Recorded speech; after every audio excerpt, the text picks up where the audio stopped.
సమాజ పరిమాణం అభివృద్ధిలో శ్రమ పాత్రే కీలకమైందని ప్రముఖ సినీ రచయిత జాతీయ అవార్డు గ్రహీత డాక్టర్ సుద్దాల అశోక్ తేజ అన్నారు.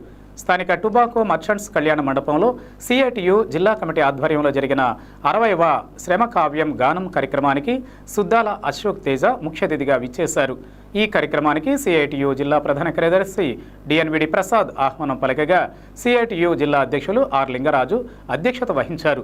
డాక్టర్ సుద్దాల అశోక్ తేజ తను రచించిన శ్రమ కావ్యం పుస్తకంలో అనేక ఘట్టాలను ఆలపిస్తూ సవివరంగా విశ్లేషించారు. మానవ సమాజాభివృద్ధిలో శ్రమ పాత్రను వచన కవిత్వంతో వివరిస్తూ శ్రోతను విశేషంగా ఆకర్షించారు. ఈ కార్యక్రమానికి విచ్చేసిన రిటైర్డ్ రిజిస్ట్రార్ లంక వెంకటేశ్వర్లు మాట్లాడుతూ శ్రమ కావ్యం రచనలో శ్రమను వస్తువుగా తీసుకుని రచన చేయడం సాహసోపేతమని అన్నారు.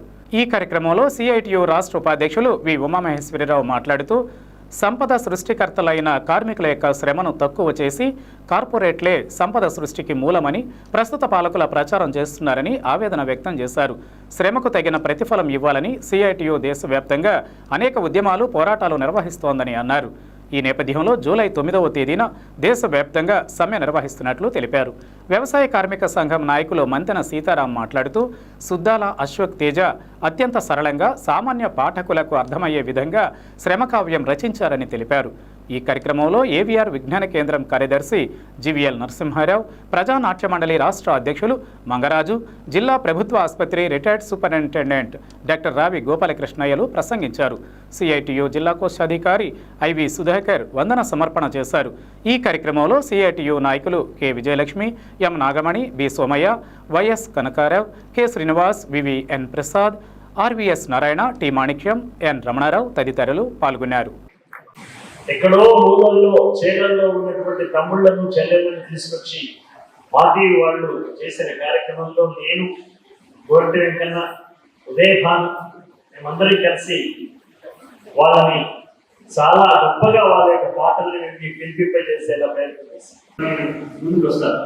2016 రాసిన ఈ కావ్యం ఇప్పటికీ 59 సార్లు నేను 2 రాష్ట్రాల్లో, అప్పుడు ఒకటే రాష్ట్రం, 2 రాష్ట్రాల్లో వినిపించాను. ఇది 60వ కావ్యంగా జంగిరెడ్డిగూడెంలో నా మిత్రుడు అక్కడ ఎదురుగా ఉన్నాడు. అవునా ఒకసారి అలాంటి అబ్దుల్ కలాం గారు చెప్పినట్టుగా 2003లో 2004లో దాదాపు 25 సంవత్సరాల క్రితమే నేను నేర్చుకోవాల్సి వస్తుంది. మా నాన్న పేరు సుద్దాల హనుమంత్, మా అమ్మ జానకం. ఇంతమంది అమ్మల ముందు మా అమ్మ పేరు చెప్పుకోవడం నా అదృష్టంగా నాకు అవకాశం. మానవ పరిణామం ఒక 60,000 సంవత్సరాల క్రితానికి వెళ్తే నిద్ర లేకుండా చేసే కార్యక్రమాల అంటే తర్వాత పడుతుంది. కానీ ఇది శ్రమ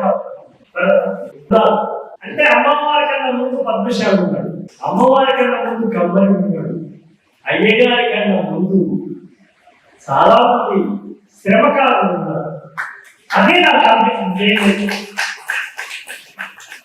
అందుకే బోయేడు వాళ్ళని బోయబడను బోయేడు రామాయణ పల్లకి బోయేడుగాక ముందు బోయేడు రామాయణ పల్లకి బోయేడుగాక ముందు నిర్దయాత్మకుని నోట శృతి లయాత్మకముగా శోకము శ్లోక రసాత్మకము కాకముందు నోటి కదా ఏం జరిగింది?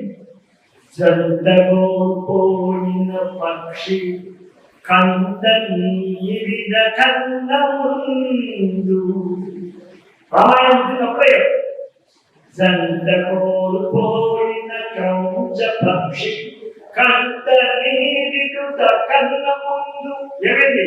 కిరాతుని శరాఘాతానికి కిరాతుని శరాఘాతమున ధరాతలాన క్రౌంచము ఈశ్వరార్పణము కాకముందు ఏమైంది?